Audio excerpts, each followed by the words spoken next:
ng creed, madali lang talamat, madali lang sa iyo to. Anong example ng mga example ng klase ng krimen? Dolo, culpa, inse, prohibita, and prohibita, ano ba? Light, okay, less grave, grave. Ayan, ano ba? We have here acquisitive, seasonal, yung mga ganyang klase. Balikan nyo yun, ha? Balikan nyo, pare, pasadahan mo, brother, ang dolo, culpa, inse, prohibita, less grave, grave, okay, light, acquisitive, seasonal, situational, ano ba? Serial crime, okay, ano tao? Hi, Sir Dionisio, Amisay po. I am okay. Edi okay. Makinig, listen. Ayan, makinig. Let's talk about the ano daw? Walang kwenta. Buhala ka dyan. Hindi ako kasali dyan. Wag ka nagbabanggit dito, ha? Wag ka nagbabanggit niyan, tol, ha? Bahala ka, tol, ha? Ako, nagtuturo lang maayos dito. Makinig. Listen. Tinunta mabuti. Kapag branch of criminology ang pinag-uusapan, tandaan nyo, tol, tinatawag din po itong principal divisions. Divisions of criminology. Okay, principal divisions of criminology. Tingnan mabuti. Listen. Letter S, letter E, letter P. We have letter S, ang tawag dito sociology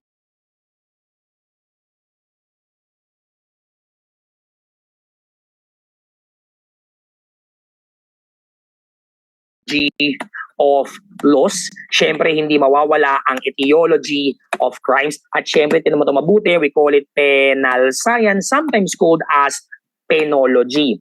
Okay, now, tinan ito mabuti. Listen, kapag pinag-uusapan natin, pare, ang sociology of laws, it pertains to the function of our criminal law, okay, in our society. Ano bang ginagampan ng papel, pare? Okay, ng batas sa ating lipunan. At kung pag-uusapan naman natin ang etiology of crime, maraming tanong ang pwedeng iba to pare ni PRC dito. Pwedeng tawagin pare na criminogenesis. Okay, tinato mabuti, ha? Pwedeng tawagin, brother, na criminogenesis. Okay, pwedeng tawagin pare na causes of crime. Pwedeng tawagin pare na origin of crime. Pwedeng tawagin, kapatid, na theories of crime. Ayan, iba't ibang paliwanag kung bakit may krimen. Okay? At kung pag-uusapan natin, pare, ang penal science or penology, huwag yung kalimutan, ha? Ang basic purpose ng penology ay aralin ang penalty at pagbabago. Pero may ginamit si PRC before. Ang ginamit niya, pare, social control and prevention. Ginagamit din pala natin ang penology, okay? Ginagamit din pala, pare, okay, ang penology upang pigilan ang paglaganap ng krimen. Okay? Now, makinig. Posible rin, brother, na gamitin itong bagong branch sa ibang mga bansa, pare. O iba doon naman, nababasa naman na sa Pilipinas, itong tinatawag natin na peacemaking criminology. Okay? Anong sabi, pare ko, sa peacemaking criminology? Wag kakalimutan. We have to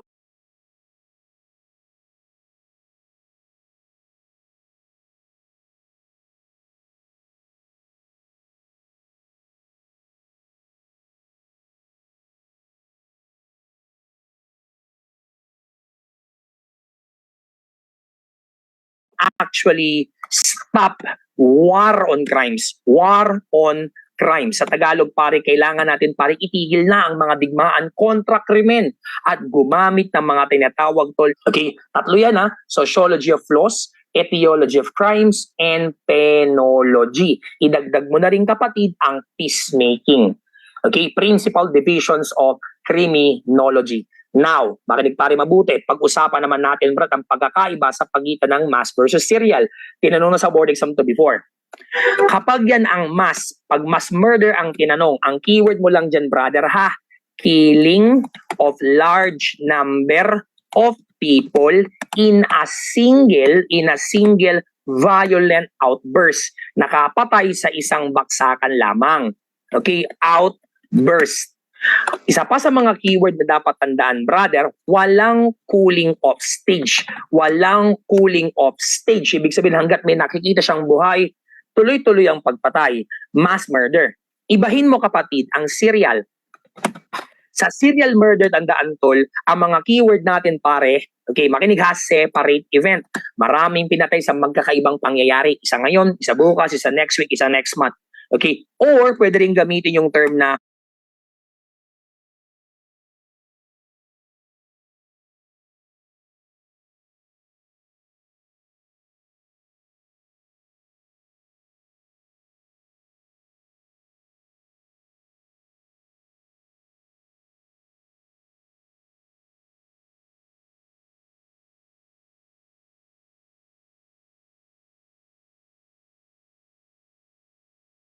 overtime. Sa loob ng isang buwan, nakatatlo ka. Sa loob ng isang taon, nakasampu ka. Ang tawag ng pare overtime. Or with cooling off. Pag sinabing cooling off stage, may paglamig. Papatay, kakalma. May paghinto. Ang tawag dyan pare, mass. Tandaan na, mass murder and serial murder are not crimes. They are just classification or typology of crimes. Kaya kung sakali pare ko na krimen pa rin ang tinatanong, huwag kang sasagot ng mass. No, kapag ang tanong lang pare kung you answer mass or serial. But if the question is asking for a specific crime, sumagot ka ng murder, homicide, no, parricide, etc. Pero sa bagay, tapos naman na ang CLJ, malamang hindi na magtatanong ng krimen. Now, sa darating tol na board exam, if ever na itanong ang anomy kapatid, tandaan ha, okay, it is considered to be as the inspiration of, okay, strain theory. Bago magkaroon ng strain theory, idol na idol pare ni Robert Merton, ang author ng anomy na sa Emil Durkheim. Yun nga lang kasi masyadong mababaw ang pananaw ni Emil Durkheim patungkol sa krimen. Ang paniniwala kasi pare ng anomy, ng anomy, people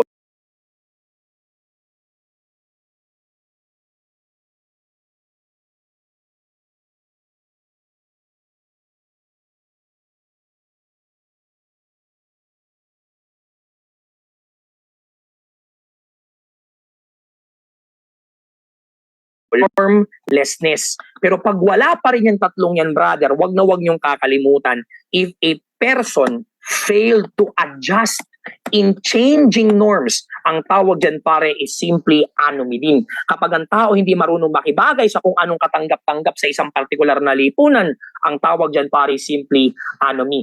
Or baka sakaling itanong, it pertains to the conflict within the norms itself. Okay, ayan. Ang tawag dyan, Brad, simply anomy.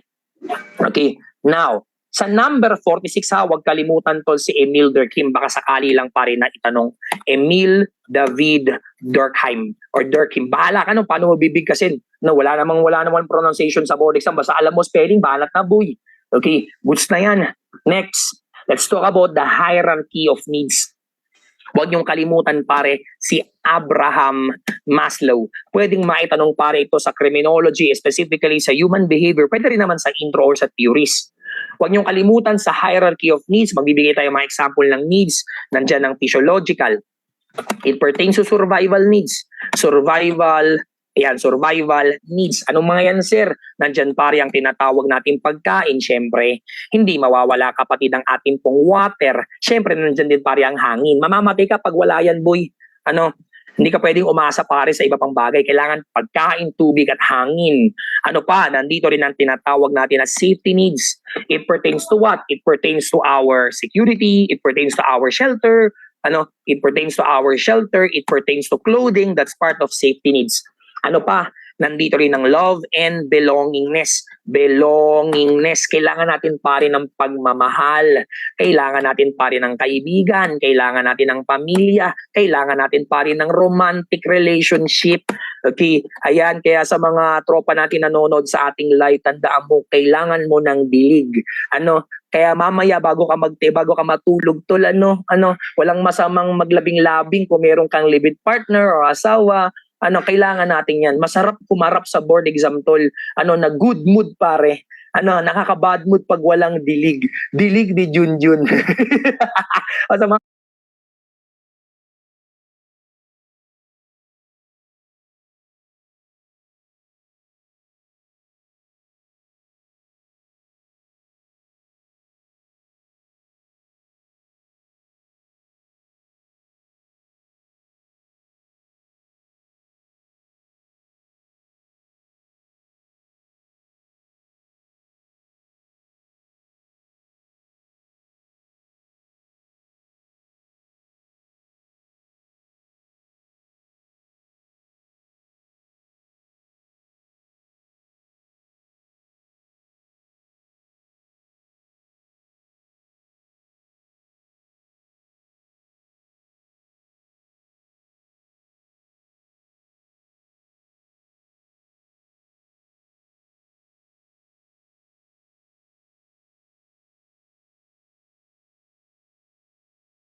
ngayong board exam at sabay-sabay mag-OO taking sa darating na March. Amen. Bigyan mo nga ako pare ko ng amen dyan. Lahat hindi na mag-i-amen, magre-retake ng 55 times. You know?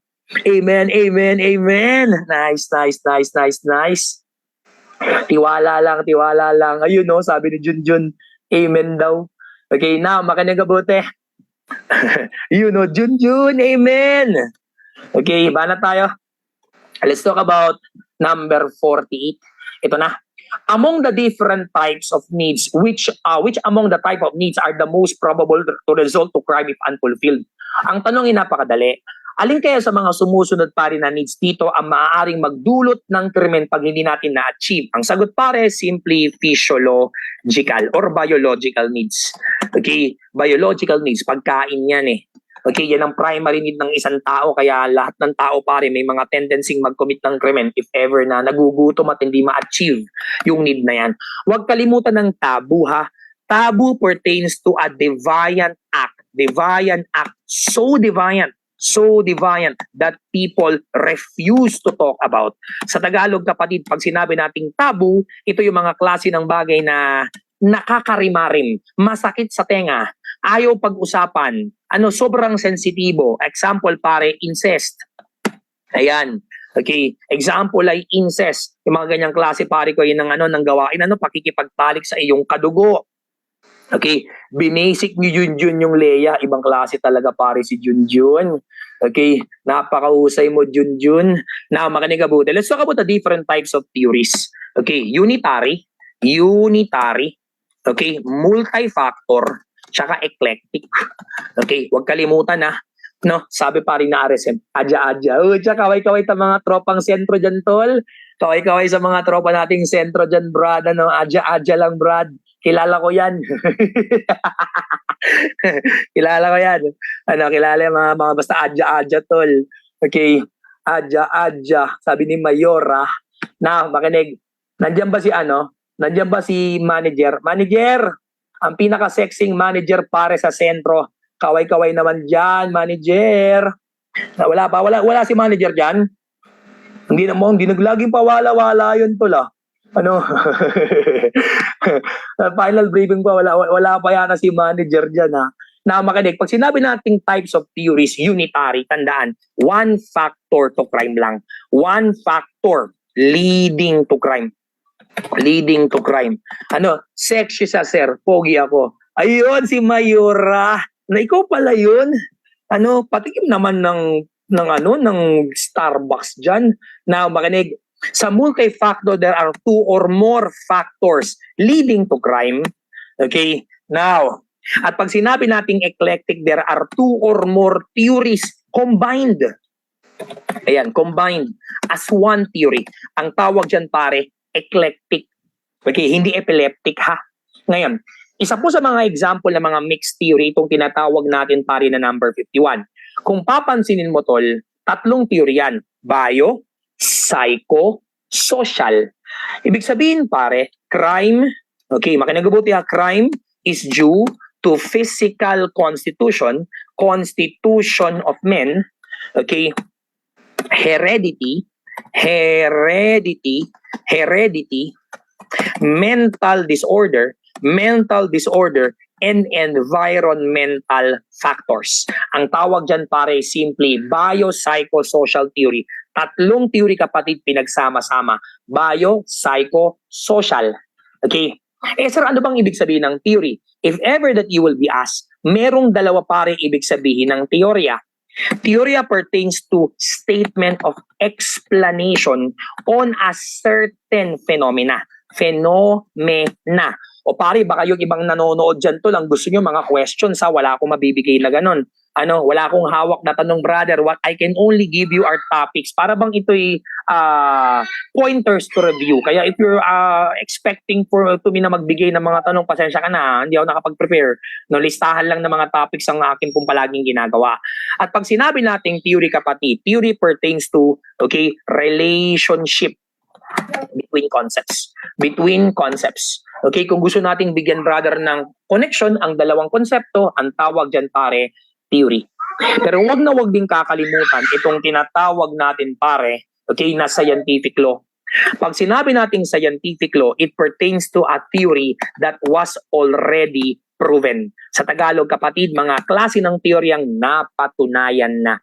Example, kapatid, ay tinatawag natin tol na thermic law. Okay, ayan. Ano ba ba? The law of gravity para sa physics. Okay? Now, let's talk about number 54. Sir, ano to mga biological theories na pinag-uusapan natin? Huwag niyong kakalimutan to ha.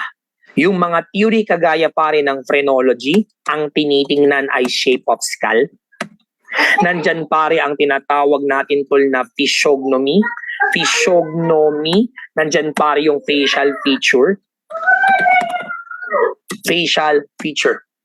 Okay?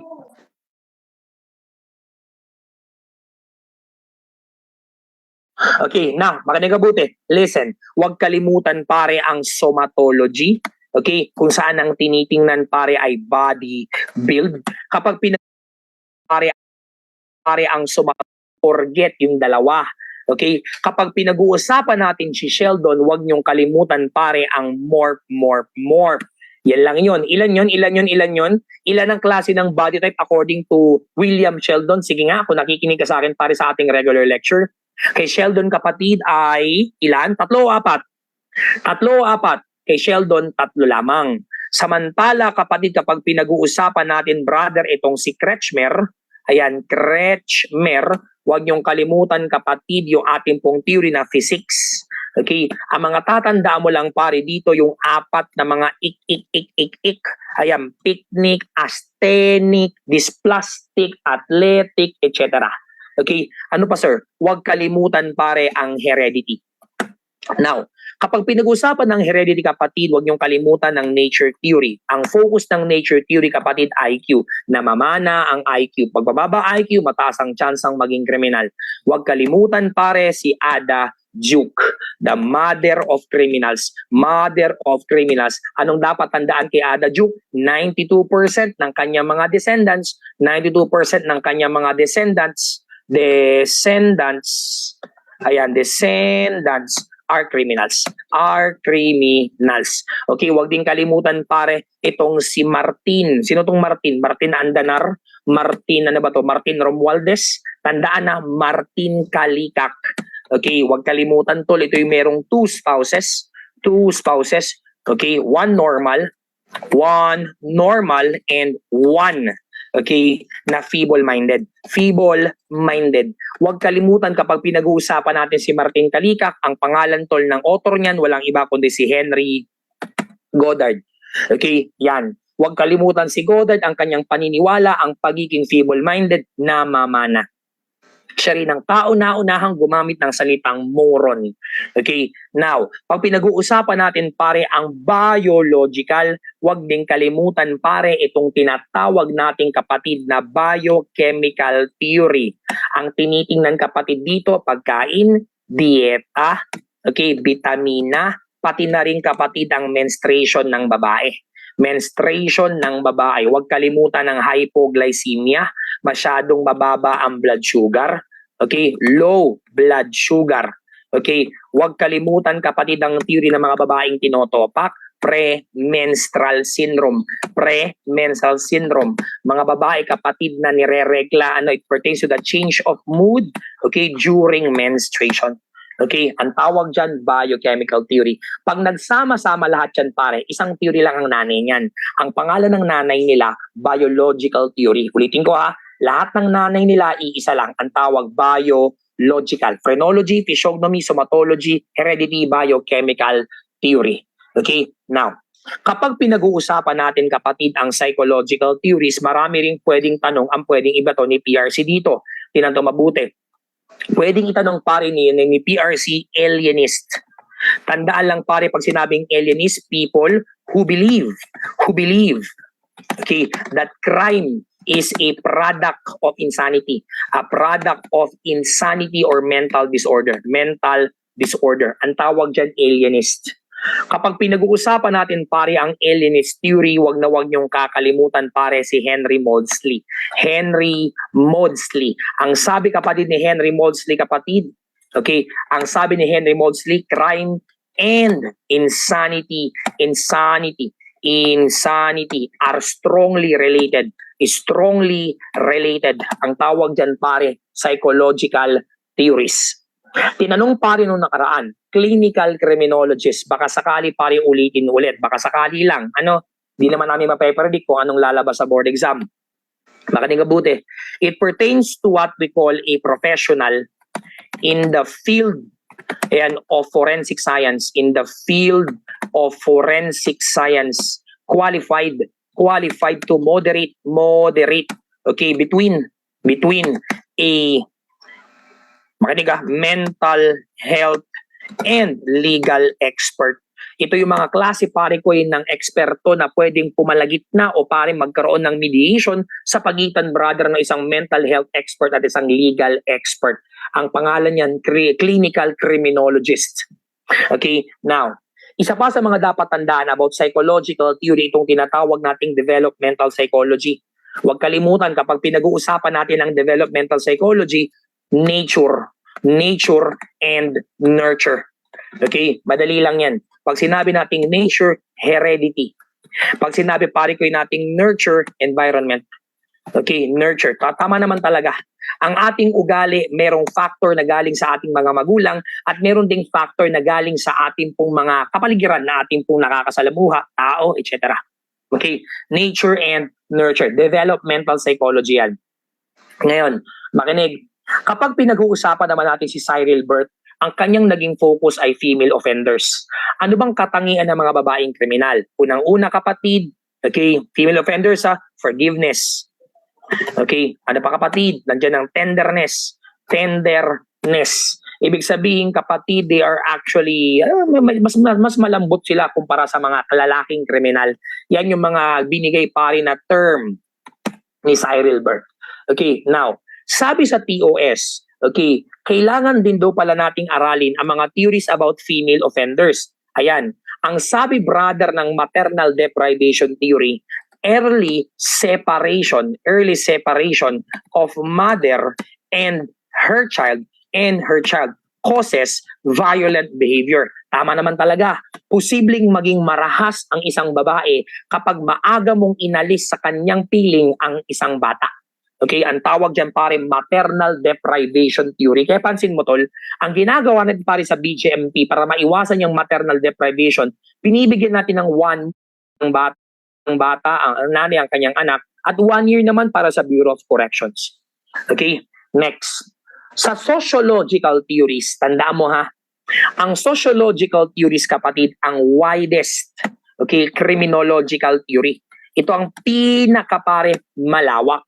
Napakarami kasi talaga. Why? Because criminology is a social science. Okay? Maraming theory na sa ilalim ng tinatawag nating sociological theories. Ano yung mga yan? Nandiyan ang tinatawag natin na social control. Nandiyan ang tinatawag natin pare na social structure. Okay? Nandiyan ang tinatawag natin kapatid na social. Okay?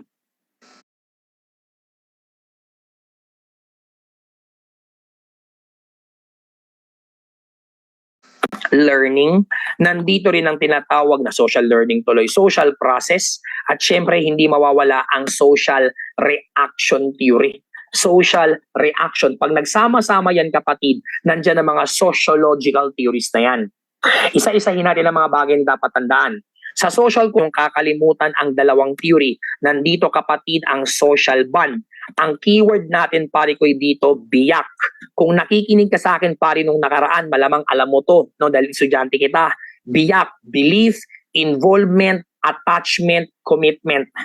Okay? At kapag pinag-uusapan naman natin ng containment theory, huwag niyong kalimutan si Walter Reckless. Ang tatanda mo lang yan pare ay IC, NOC. Sir, ano yan? Inner control and outer control. Inner control and outer control. Yan ang ating pong social control theory. Ito pa isa. Nire-refresh lang natin tol ha. Sa social structure, napakarami. 5 ang kanyang anak.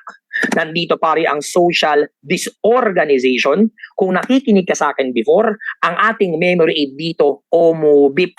Sir, ano yung OMOBIP na yan? Overpopulation, migration, unemployment, broken family, industrialization, poverty. Okay, sobrang dami ng tao, watak-watak na pamilya, pagdami ng negosyo, kahirapan. Okay, ano pa? Pag tinanong pare ang original strain theory, huwag niyong kalimutan ha. It pertains to what we call failure to achieve financial goal. Okay, huwag niyong kalimutan ang mga keyword natin kapag pinag-uusapan natin ng strain. FRAPS. Naalala niyo itong FRAPS? Naalala mo yung FRAPS? Frustration, resentment, anger, pressure, stress. Okay, frustration, resentment, anger, pressure, and stress. Huwag mo ring kalimutan, kapatid, makinig ha, itong tinatawag nating kapatid na conformity, innovation, okay, ritualism, retritism, okay, at yung pinakamatindi sa lahat, rebellion. Ang tatanda mo lang pare ko dito, yung pagkakaiba nila in terms of goal and in terms of their means. Pag sinabing goal, anong pangarap? Pag sinabi naman pare ko nating means, paano mo i-achieve yung pangarap? Madali lang yan. Kapag conformity pare, tanda mo ha, tamang pangarap sa tamang pamamaraan. Kagaya ng ginagawa nyo ngayon, tamang pangarap sa tamang pamamaraan.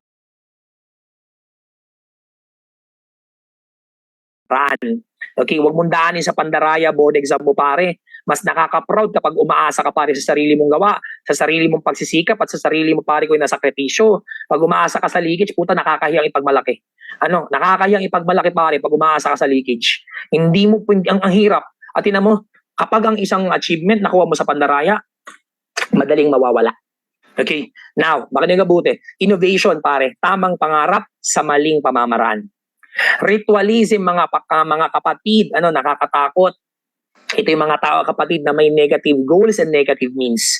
Retritism, okay, tinan mo brada, negative goal, wala nang pangarap, pero gagawa pa rin ng mabuti.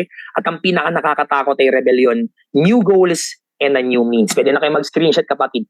Ang tawag dito pare ay original strain theory ni Robert Merton. Ngayon, nagkaroon ng konting revision. Ang pangalan kapatid, brother, ay general strain theory. Okay? Sa general strain theory, huwag kalimutan pare. Okay? Frustration might also come from other sources. Hindi lang sa pera nagmumula ang kabiguan. Maaari ding magmula ang kabiguan sa iba pang mga bagay. Okay? Now, sa social process kapatid, tatlo lang yan. Hindi ko na masyadong lalaliman pa. We have DAT, Differential Association Theory. DRT, Differential Reinforcement. At syempre, drift o tinatawag nating kapatid na neutralization. Okay? Neutralization. Sa social reaction, huwag niyong kalimutan pare yung labeling. Okay? Tatlo lang ang gusto kong tandaan mo tol. SS, SD, DA. Sana naaalala mo to. Pag sinabi nating SS, social stigma, minamarkahan natin kasi ang tao ng negatibo. Ayun, tinatanggap na lang nila, secondary deviance. At anong nangyayari? Deviance amplification. Lalong nagiging tarantado ang isang particular na tao kapag siya ay pinapangalanan natin ganon. Okay, so wag na wag kakalimutan ha. Okay, now, sa social conflict o economic theory, siguro pare laktawan na natin yan because napag-usapan naman na natin na to. Siguro pag-usapan natin si Richard Queenie. Pangalan ng theory, instrumentalist theory. Anong tatandaan kapatid dito? Makinig. Okay, tandaan kay Richard Queenie, okay, ang sabi dito brother, crime is due to upper class who makes law for their own interest. For their own interest. Sa Tagalog kapatid, may mga mayayaman palang nakaupo sa gobyerno na gumagawa ng batas para lang sa kanilang sariling kapakanan. Ang tawag dyan pare, Richard Queenie. Okay? Sa concentric zone theory pare, ni Ernest Burgess, baka sakali pare ito ang itanong. Sa concentric zone ni Ernest Burgess, huwag niyong kalimutan pare yung 5 zone. Okay? Zone 1, Zone 2, Zone 3, Zone 4, Zone number 5. What are those, sir? Pag sinabing Zone 1, kapatid, business district ito. Business district. Okay, district. Ito naman ay tinatawag pare ko nating transition zone. Transition zone. Ito naman kapatid ay tinatawag na working class zone. Ito naman ay tinatawag na residential zone. Okay? At syempre, huwag niyong kalimutan itong tinatawag natin, brother, na commuter zone. Sir, anong dapat nating tandaan dito? Tingnan. Sa transition zone, kapatid, nandito ang mga abandoned buildings, nandito pare ko'y brother ang tinatawag natin na mixed business and residence. Kaya pare, kung sakaling tanungin ka, sa concentric zone theory, ang zone number 2 ang crime prone area. Dito may pinakamataas ang tsansa na mag-commit ng krimen. Zone number 2 sa transition zone. Okay, ngayon, tingnan, makinig. Sa general strain theory ni Robert Agnew, burahin ko na rin napag-usapan na natin to, pati itong tinatawag natin pare na strain theory, pati itong tinatawag natin na different types of responses. Ayan, napag-usapan naman na natin, pampahaba lang yun eh. Human ecology theory, pangalan ng author kapatid ay si Robert Ezra Park. Nakakita siya, brother, ng mga problema sa lipunan na posibleng pagmulan ng krimen. Letter C, letter I, at letter C.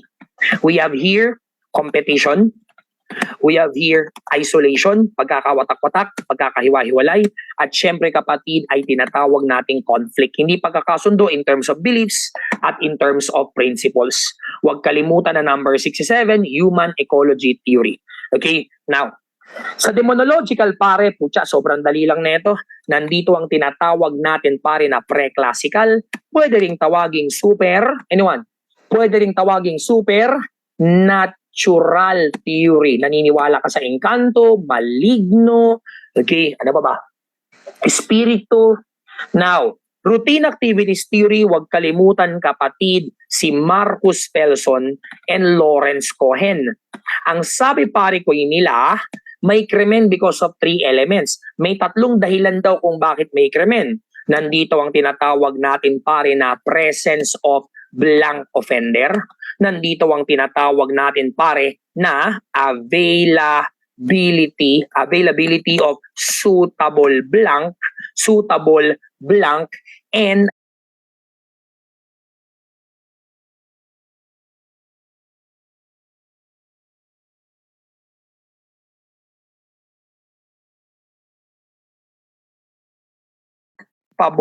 blank. O sige nga, okay, kung nakikinig ka sa akin sa lecture ko before, pag sinabi natin pare na routine activities theory or RAT, ayan, very good. Ayan, presence of motivated offenders. Sabi ni Mabilin Princess nag-PM sa akin. At syempre, hindi mawawala ang availability of suitable, letter T. Come on. Very good. Targets. Okay. At syempre, we have the absence of capable, letter G. The absence of capable guardian. Okay, the absence of capable guardian. Okay, yan ang ating 3 dapat tandaan about routine activities theory. Now, kapag tinanong ka naman tol, what element of routine activities theory are commonly removed by police officers? Ang tanging kayang alisin lang ng mga police na element ng routine activities theory is the absence of capable guardian.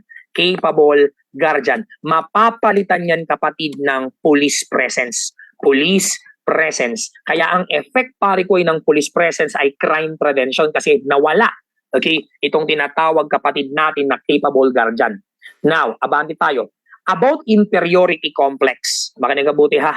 Ito yung isang klase brother ng pakiramdam ng tao na feeling of inferiority or weakness. Okay, inferiority and weakness among all individuals. Ibig sabihin, feeling mo ikaw ang pinakamahina, ikaw ang walang kakwenta-kwenta, ikaw ang pinakabobo. Yan ang kabaliktaran ng narcissism eh. Ang narcissism, masyado ka matalino, feeling mo napakahusay mo sa lahat ng bagay. Okay, now, what is the main cause of inferiority complex among youth? Tandaan ha, it pertains to failure to give, appreciation and reward. Kapag may ginawang mabuti ang anak mo, purihin mo naman. No, yung aso mo nga pag nagpe-play dead, binibigyan mo ng treats eh. Yung aso mo nga kinakamot-kamot mo yung leeg eh. Sabihin mo naman sa anak mo, anak, very good. Ang tawag diyan kapatid ay reward and appreciation. Maiiwasan ang tinatawag natin na inferiority complex. Now, sa neurosis, huwag kalimutan pare, ito human behavior niya, mild mental disorder. Huwag kalimutan pare, pag nakakaramdam ka ng worry, ang tawag dyan pare, anxiety. Pag nakakaramdam ka ng sobrang kalungkutan, no, sobrang kalungkutan na hindi lang basta sadness, di ko na lang nilagay yung excessive eh. Huwag kalimutan ng depression. Pag nakakaramdam ka ng hindi mo mapigilan ng sarili mo mag-isip ng mag-isip, ang tawag sa nararamdaman mo, obsession. Pag nakakaramdam ka ng irrational fear, sobrang takot, ang tawag dyan, phobia. Pag nakakaramdam ka pare ng tinatawag na uncontrollable desire, no, uncontrollable desire, ang tawag dyan pare, mania. Okay, mania. Ngayon, pag tinanong ka mga kapatid, kapag pinagsama ang phobia at mania, collectively, ang tawag sa phobia at mania, psychasthenia. Tandaan na, psychasthenia. Galing pare ni Harold. Ang lupit mo talaga, garay. Mag-take ka na ng board mamayang gabi. Now, makinig. Ang tawag dyan pare, neurosis. Pero what if, ganito na ang tanong, meron ng halu, meron ng ilu, at meron ding delu. Pag nagsama-sama ang mga yan, anong sakit mo pare? Anong sakit ng taong to pag meron ng halu, ilu, at delu? Ang tawag dyan, red letter P, we are calling it as psychosis. Okay, psychosis. Ayan, ano daw? Ito, Junjun theory, neurolosis. Ano yung neurolosis? Ano yung neurolosis? Now, tandaan na, pag sinabi natin pare na overt aggression, it is actually a form of aggression. Okay, displayed or visible to others. An example, pananapak, pagmumura, ano pa ba, pagbabanta, ang tawag dyan overt aggression. Pero pag sinabi natin covert, it is sometimes called as a violence or an aggression hidden to others. Ano example? Nandyan pare ang tinatawag natin na concealment. Nandyan ang tinatawag natin na dishonesty. Nandyan ang tinatawag natin pare na sneaky behavior. Ang tawag dyan pare simply covert aggression. Sa type of behavior, siguro pare, himay-himay na lang natin ng kaunti. Huwag niyong kalimutan ng simple, basta one act lang. Okay, kapag complex, two or more acts. Ano ba? Yung mga hindi na common, yung mga hindi common kagaya for example ng instinctive. It is necessary for survival. Ang tawag dyan pare instinctive. Ano ba? We have here habitual. Okay, habitual behavior. It pertains to something which is repetitive behavior. Mga bagay na inuulit-ulit mo palagi. 77. About sa defense mechanism, ang madalas lang naman na itatanong tol, sublimation. Okay, baka posible ring maitanong ang rationalization. Baka posible ring maitanong pare ang projection, pati itong tinatawag natin pare na displacement. Madalas itong naitatanong pare. Pero usually pinakamadalas sublimation. Tandaan na sa sublimation, tatandaan mo lang tol, frustration are channeled to an alternative. Anong example kapatid? Ang mga babae pagkatapos ng breakup, ayun, nagpapagupit ng sobrang ikli, parang puyat na Dora. Yung mga lalaki naman after breakup, inom. Mga lalaki pag hindi na pagbigyan, pupunta ng CR, ayun, magbabatibot. Ang tawag doon pare simply sublimation. Pag sinabi namang rationalization, it is actually the use of alibi and excuses. O nga pala to, matanong ko kayo, huwag kayo magagalit sa akin ha. Ano kayang magandang palusot pag bumaksak ng board exam? Type nyo nga ang pinakamagandang palusot kapag bumaksak ng board. Pero wag naman sana. Pero worst case scenario, ano kayang pinakamagandang palusot kapag bumaksak ng board? Ilapag nyo lang dito tala. Hindi ko pa tayo.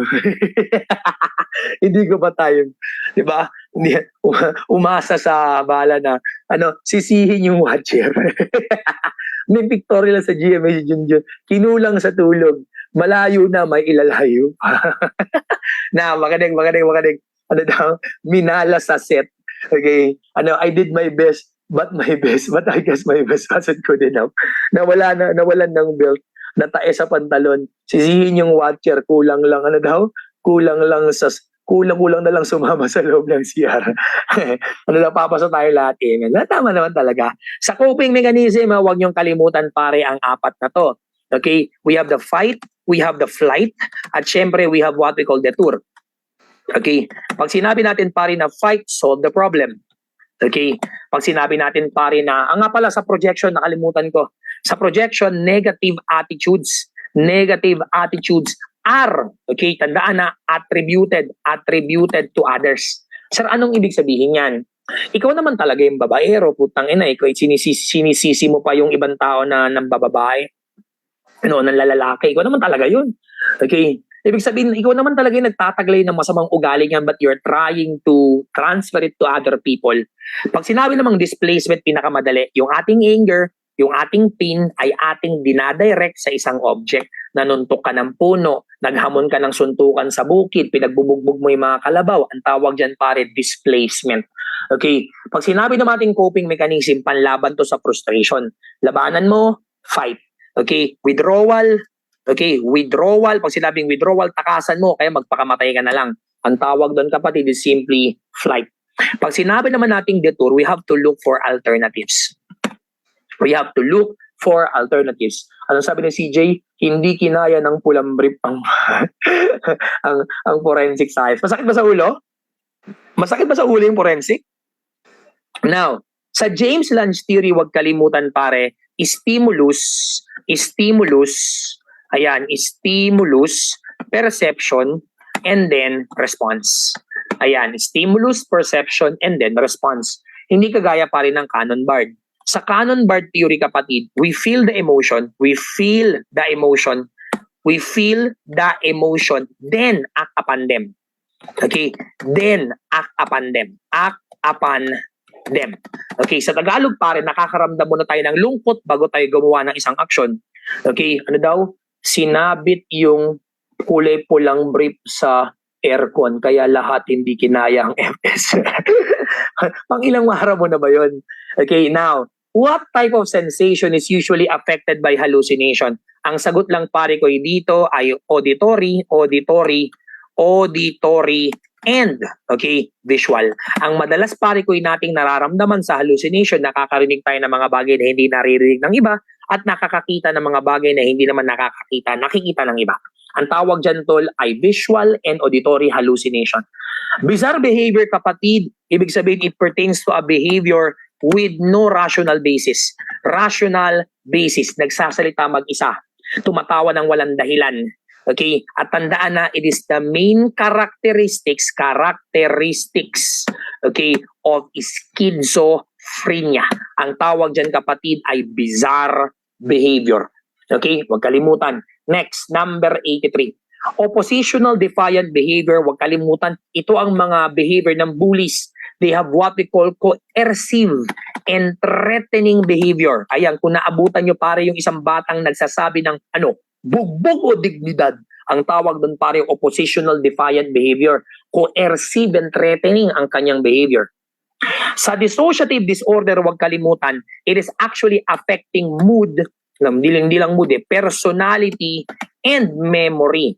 Tatlo lang yan tol, We have multiple personality, o tinatawag nating split. We have amnesia. Naaalala nyo pare yung tatlong klase ng amnesia? Retro, antero, localized. Tsaka yung isa pa, yung letter F. Anong tawag kapag naglalakad ka na walang direksyon? Ikaw ay parang isang zombie naglalakad ng wala namang patutunguhan. Anong tawag doon, tol? Very good. We are calling it as fugue. Tanda mabuti ha. F-U-G-U-E. Okay, it pertains to unconscious walking. Okay, huwag kalimutan ha. Ang tawag dyan, dissociative disorder. Paulit-ulit tinatanong yan. Okay, natamaan ako ng retro kanina. Tinamaan ka ba ng retro kanina? Tinamaan ka ng retro? Nakalimutan mo lahat? Huwag naman. Now, sa psychopath ha, huwag niyong kalimutan ng ating memory aid, abno. Sir, ano yung abno na yan?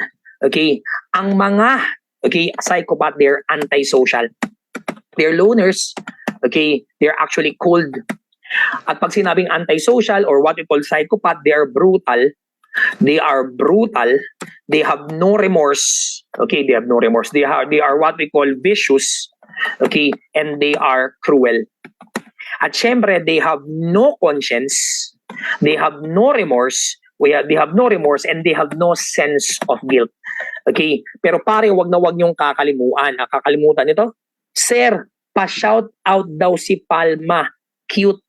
Si Cutie Pie ba yan? Oy, Cutie Pie. Siya ba yan? Siya ba yan pare? Junjun Pogi. Si ano ba yon? Si Cutie. Iba pa yon? Iba pa yon. Iba pa. Akala ko si Cutie. Si Palma mukhang pay. Akala ko si Cutie pa yun ng tatak SPG. na, si Mabini pala yon. Ano, sino pa isa? Sino pa isa yung kakaiba yung pangalan to sa Facebook? Nakalimutan ko yung pangalan. Ano? Si ano pangalan nun? Si ano pangalan ba si PT Macor. PT Macor. Na makinig. Pa-shoutout si Francis. Ano, Francis, magbago ka na. Na makinig. Listen. Huwag niyong kalimutan tol ha. Matataas ang IQ ng mga psychopath. Ang tawag diyan kapatid ay cunning ability. At tandaan, they can actually maintain normal conversation. They can maintain normal conversation. Ang tawag dyan kapatid is simply emotional paradox. Emotional paradox. Next. Sa sociopath, sir, ano pinagkaiba ng psychopath sa sociopath? Halos wala. Yun lang dito pare, it's a little conscience. Okay? And slightly sociable. Sociable. Okay, ayun no, PT Macor. Good evening sa'yo, PT Macor. Next. Ito namang OC ay tinatawag tol na obsessive, compulsive disorder. Obsessive compulsive personality or disorder. Now, ano daw? Makinig kabuti. Si Mabet, sino ba si Mabet? Ano daw? Si Sir Yes, Sir. Okay, listen, makinig. Listen. Kapag pinag-uusapan natin ng obsessive-compulsive, tandaan na huwag niyong kalimutan ng repetitive perfectionism. Ito yung mga klase ng tao na gusto niya lahat ay nasa ayos. Always actually looking for order and maintain cleanliness, excessive following of what we call order. Ano daw? Si Tripulka daw po pa-shout out.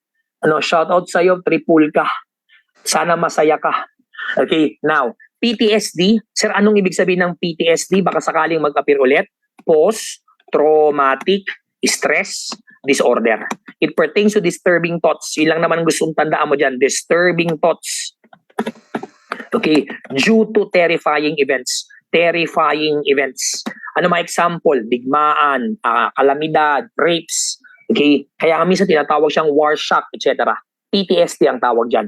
What are the type of ego state? Tandaan tol ha, tatlo lang yan. Child ego, adult ego, parent ego. Parent ego. Kapag child ego pinag-uusapan kapatid, selfish ang mga batang yan. They're actually full of pleasure lang ang nasa utak. Laro, kain, tulog, gala. Laro, kain, tulog, gala. Adult ego, realistic and factual. Okay, samantala kapatid ang parent ego state, selfless and protective. Siyempre magulang yan eh. Yan ang tatlong klase pare ng ego state. Okay, now, manic depressive disorder, ang keyword natin dito kapatid, there is a change of level of activity. Level of activity, bigla na lang nagwawala, bigla na lang pare nagiging mapanakit. Ang tawag dyan pare ay manic depressive or nagkakaroon pare ng exaggerated acts. Okay, now, one of the best example ng mga manic depressive ay bipolar. Diba? Bigla na lang nag-iiba yung kanilang perception. Bigla nag-iiba yung behavior. Si Palma. Now, ito ng victimology, huwag kalimutan na maraming pwede pare na itanong sa victimology. Pwedeng itanong pare si Mendelssohn at si Hentig. Huwag niyong kalimutan yung definition. Ano daw? Na maalala ko si Ma'am Jiang pag parent ego. Ano daw, protective sa anak, protective sa asawa. Now, makinig. Ito naman sa victimology, it pertains to the study of the role of victim. Okay? It also pertains to the study of what? Relationship. Okay? Between victims, and, tanda mabuti ha, and, ito yon. Una, inaaral ang relationship between victim and offender, victim and the community, victim and the government. Okay, huwag kalimutan tol ha. Sir, si Palma ang ingay dito. Sino ba si Palma dyan? Tatanggalin ko. Sino ba si Palma? Ikikik natin si Palma. Sino ba dyan? Sino ba dyan si Palma? Na makik na. Okay, so huwag kalimutan na that is victimology. Kapag naman general victimology, huwag kalimutan. You're trying to become an advocate of victims' right. Okay, victims' right. Ayan, victims' right. Huwag kalimutan. Ito, nagalit na si Sir SP, nagalit na si Attorney SPG. Ingay mo, Lloyd Kabiling. Si Attorney ba yan? Pag nagalit sa inyo si Attorney, ginagamit niyo yung pangalan niya. Bahala kayo dyan, ha? No. pag nagalit yun, nangungutos si Attorney online. Kaway-kaway daw sa mga nakutusan ni Attorney SPG. Pero dito. Pero dito mga nakutusan ni Attorney SPG online. Sino madalas makutusan dyan? Natural victimization, it is caused by natural causes. Okay. Auto-victimization, ang tatandaan mo kapatid, it is self-infliction, okay, of injury. Ibig sabihin kapatid, ikaw mismo ang gumawa ng na ikasasakit ng iyong katawan. Okay? Si Lloyd Binasic, CLJ, 30 minutes lang. Victim facilitation, huwag kalimutan pare, ang mahiwagang helmet ni Sir Junicio. Alam niyo yan pare, ito dol, iniwanan ang helmet pare na nakapatong lang sa side mirror paglabas. Wala na pare ko yung helmet. Huwag yung kalimutan the victim made the crime easy, easy to commit. Okay? Sa victim precipitation mga pare, ito ay general na theory Okay, tinatawag itong victim blaming. Ang ibig sabihin kapatid dito, tinan mo the victim is the one responsible for his act. Okay. Now, sa victim provocation, wag kakalimutan pare, ang keyword natin brad ay ito. The victim, letter I, incites, okay, the offender. Hinihimok mismo ng offender na biktima, ng victim na biktimahin siya. Okay, ang tawag dyan pare is victim provocation. Types of victims, wag kalimutan, sobrang dali lang neto. Primary, secondary, okay, secondary, tertiary. Kapag primary, ito yung direct victim natin pare. Ito yung mismong nakaranas ng krimen. Pinatay, ginahasa, pinagnakawan, niloko, sinaktan, iniwan. Okay, secondary pertains to the spouses and relative of the primary. At tertiary naman kapatid, it pertains to the remote victims. Usually ito yung mga tinatawag natin na media viewers. Naging apektado sila ng krimen sapagkat sila nakapanood ng balita. Yung iba naman baka sakaling itanong tol ang wanton type. Tandaan lang pare sa wanton type victim, it pertains to a victim easily affected by stress. Easily affected by stress. Okay. Now, nandyan ng depressive type. Depressive type, ang tawag dyan, careless victim. Okay. Wag din kakalimutan kapatid, itong tinatawag natin brother na greedy type. Greedy type. Ibig sabihin kapatid ng greedy type, these are victims with intent to gain. Mga klase ng biktima na gusto rin pare pagkakitaan ng kanyang pagiging biktima. Okay, next, let's talk about number 99. Let's talk about research. Baka sakali pare, iwanan na natin Brad ang ating pong tinatawag na human behavior. Baka sakali lang mag-appear ang penal couple Baka sakaling mag-appear ang penal couple. The victim and the offender, offender are, tinan mo tol romantically related. Romantically related. Okay, ibig sabihin magkasintahan yung biktima at yung kriminal. Number 100. Parts of research tayo kapatid. Kapag pinag-uusapan natin ang parts of research, huwag niyong kalimutan pare ang APA. APA, American Psychological Association. Ayan. Huwag natin pag-usapan lang IMRAD. Di naman lumalabas sa board Okay. Parts of research, huwag yung kalimutan pare. Okay. Meron tayong 7 major parts. Okay. Sir, ano yung 7 major parts na yan? Yan ay matatagpuan natin kapatid sa preliminary pages. Ang preliminary pages, mapapansin mo tol, ang laman yan, title page. Title page. Rule ng title page, kailangan inverted triangle. Inverted triangle. Inverted triangle. Okay, ang rule. Isa pa, kapag pinag-uusapan natin ng preliminary pages, nandyan pare ang approval sheet. No, ang approval sheet ay pirma ng mga panel, ano ba? Pirma ng dean, grades nyo nandyan din. No, TOC, table of contents, nandyan pare ang topic, nandyan ang topic and page. Topic and page. Huwag din kalimutan pare ang abstract. It pertains to the entire summary. Baka sakaling itanong, 150 to 250 words. Okay, now, makinig. Isa pa sa laman pa rin ng preliminary pages, dedication. Baka sakaling itanong ha, dito pare, researchers. Ayan, researchers are expressing their offering. Their offering, kanino ba nila inaalay?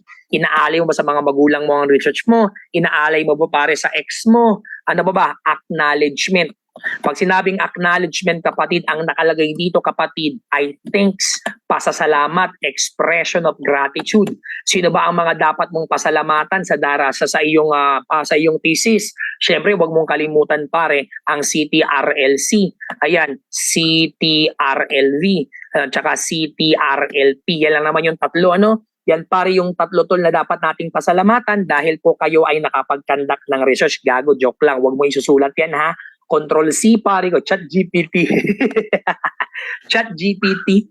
Yan ang ating preliminary pages. Sa chapter 1, ang mga importanteng detalye sa chapter 1, syempre, nandito pare ang introduction, nandiyan ang context of research. Okay, context of research, background yan eh. Nandito pare ang SOP kung saan makikita ang mga tinatawag nating specific research problem. Nandito rin ang tinatawag nating hypothesis kung saan makikita natin ang statement of prediction. Dalawang klase pare ng hypothesis, huwag kalimutan. Ano yung dalawang klase ng hypothesis? Kapag positive ang hypothesis, ang tawag natin pare ay alternative. At kapag naman negative ang hypothesis, ang tawag natin dyan Brad ay simply null. Okay, null. Next, ano pa sir ang matatagpuan sa chapter 1? Nandyan pare ang tinatawag natin na scope and limitation. Simplihan ko lang, it pertains to the place and time of research. Kailan mo ba gagawin ang thesis mo? Saan mo to gagawin? Sa chapter 1 din natin makikita ang tinatawag nating significance of the study. Kung sakaling itanong lang, it pertains to what? It pertains to the benefits and beneficiary. Sino bang makikinabang sa thesis mo? Pag binasabayan ng tao, sino makikinabang? Ito pa isa. Sa chapter 1, huwag niyong kalimutan ng definition of term. Ito mataas ang chance ang itanong. Sa definition of term, we have to define the word operationally. Sir, ano yung operationally? No, sasagutin natin pare o bibigyan natin ng definition ng isang word, depende kung paano ito ginamit. Tandaan, pag sinabing operational ha, it pertains to definition. Okay, definition by its usage. Sa Tagalog kapatid, depende kung paano mo ginamit ang term. Doon mo siya bibigyan ng kahulugan.